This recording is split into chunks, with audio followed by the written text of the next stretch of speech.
കർണാടകയിലെ ഷിരൂരിൽ മണ്ണിടിച്ചിലിൽ കാണാതായ അർജുൻ ഉൾപ്പെടെ 3 പേർക്കായുള്ള തെരച്ചിലിനായി ഗോവയിൽ നിന്നുള്ള ഡ്രെഡ്ജർ അത് ഗംഗാവലി പുഴയിലേക്ക് എത്തി.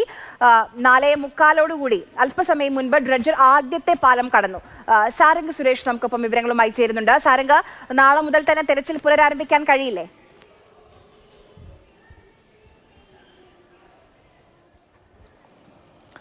അറിയാൻ നിലവിൽ ലഭിച്ചിരിക്കുന്ന വിവരങ്ങളനുസരിച്ച് നാളെ അതിരാവിലെ തന്നെ തിരച്ചിൽ ആരംഭിക്കാൻ സാധിക്കുമെന്നാണ് ജില്ലാ ഭരണകൂടത്തിന്റെ ഭാഗത്തു നിന്നൊക്കെ തന്നെ നമുക്ക് മനസ്സിലാക്കാൻ സാധിക്കുന്നത്. ഡ്രെഡ്ജർ ഇവിടെ എത്തിക്കുന്നതുമായി ബന്ധപ്പെട്ട വലിയ തോതിലുള്ള പല വെല്ലുവിളികളും ഉണ്ടായിരുന്നു. അത് ഉൾക്കടലിലെ കാലാവസ്ഥയടക്കമുള്ള വലിയ ബുദ്ധിമുട്ടുകൾ, കനത്ത കാറ്റടക്കമുള്ള ബുദ്ധിമുട്ടുകളൊക്കെ തന്നെ തരണം ചെയ്തുകൊണ്ട് ഇപ്പോൾ ഡ്രെഡ്ജർ നമുക്ക് അതിനു മുൻപേ തന്നെ ഡ്രെഡ്ജർ ഇങ്ങോട്ടേക്ക് ഗംഗാവലിയിലേക്കും പിന്നീട് ഷിരൂരിലേക്കും ഒക്കെ എത്തിക്കുന്ന സമയത്ത് വെല്ലുവിളിയായേക്കുമെന്ന് വിദഗ്ധരെല്ലാം തന്നെ അഭിപ്രായപ്പെട്ടിരുന്ന ആദ്യത്തെ കടമ്പ ഇപ്പോൾ കടന്നു കഴിഞ്ഞിരിക്കുന്നു എന്നതാണ് നമ്മൾക്ക് ദൃശ്യങ്ങളിൽ നിന്ന് വ്യക്തമായി കാണാൻ സാധിക്കുന്നത്.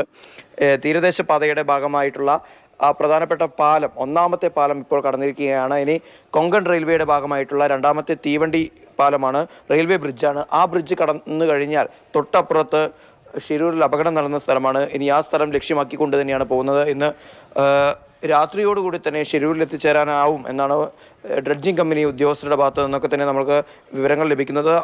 അതുകൊണ്ട് തന്നെയാണ് കൃത്യമായി നമുക്ക് പറയാൻ സാധിക്കുന്നത് നാളെ അതിരാവിലെ തന്നെ. ഇപ്പോൾ നമുക്ക് ദൃശ്യങ്ങളിൽ നിന്നൊക്കെ തന്നെ നമ്മൾ കാണുന്നുണ്ട്, ഇടയ്ക്കൊക്കെ തന്നെ തൊട്ടു മുൻപിലുള്ള ചെറിയ തടസ്സങ്ങളൊക്കെ തന്നെ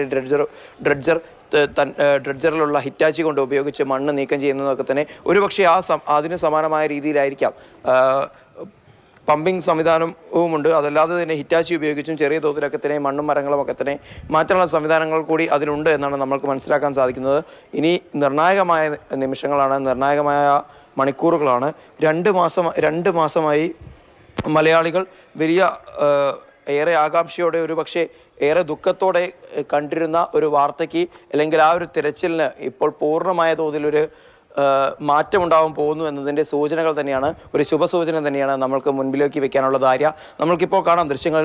എൻ്റെ ഒരു വശത്തായി പുഴയിലൂടെ, ഗംഗാവലി പുഴയിലൂടെ ഒഴുകി നീങ്ങുന്ന ഡ്രെഡ്ജർ നമുക്ക് കാണാം. ഏറ്റവും മുൻപിലായി ഡ്രെഡ്ജർ ഹിറ്റാച്ചി അടക്കമുള്ള യന്ത്ര സാമഗ്രികളൊക്കെ തന്നെയുള്ള ഭാഗമുണ്ട്. അതായിരിക്കും ഒരുപക്ഷെ ഈ ഡ്രെഡ്ജിങ് സംവിധാനത്തിലെ പ്ലാറ്റ്ഫോം എന്ന് പറയുന്നത്. അതിന് തൊട്ടുപിറകിലായി കാണുന്നത് അത്തരത്തിൽ ഇങ്ങോട്ടേക്ക് വലിച്ചു കൊണ്ടുവരുന്ന ടഗ് ബോട്ടാണ്.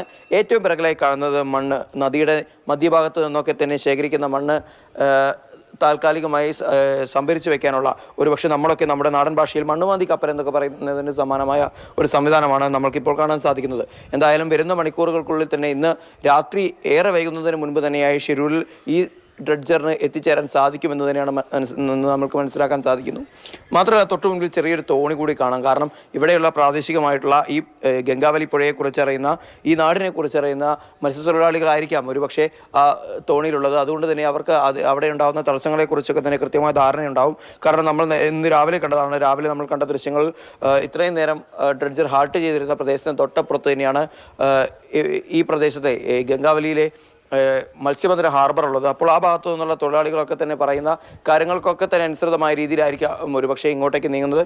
ഇപ്പോൾ എന്തായാലും നമുക്ക് ദൃശ്യങ്ങളിൽ നിന്ന് കാണാൻ സാധിക്കുന്നു, ഈ നേരത്തെ നമ്മൾ കടലിലൂടെ സഞ്ചരിക്കുന്നത് പോലെയല്ല, അതിവേഗമാണ് ഡ്രെഡ്ജർ മുന്നോട്ടേക്ക് നീങ്ങുന്നത്. ഇപ്പോൾ പാലം കടന്ന ഏതാനും നിമിഷങ്ങൾക്കകം തന്നെ ഇപ്പോൾ പുഴയിലേക്ക് പ്രധാനപ്പെട്ട ഭാഗത്തേക്ക് നമുക്ക് കാണാം. ഒരുപക്ഷെ നമ്മൾ കാണുന്ന, എനിക്ക് പിറകിലായി കാണുന്ന മലനിരകളിൽ എവിടെയോ ആയിരിക്കാം ഷിരൂരിൽ അപകടം സംഭവിച്ച ആ ഒരു പ്രദേശമൊക്കെ ഉണ്ടാവുക. അപ്പോൾ ആ ഒരു പ്രദേശം ലക്ഷ്യമാക്കിയാണ് ഇനി മുന്നോട്ടേക്ക് പോകുന്നത്.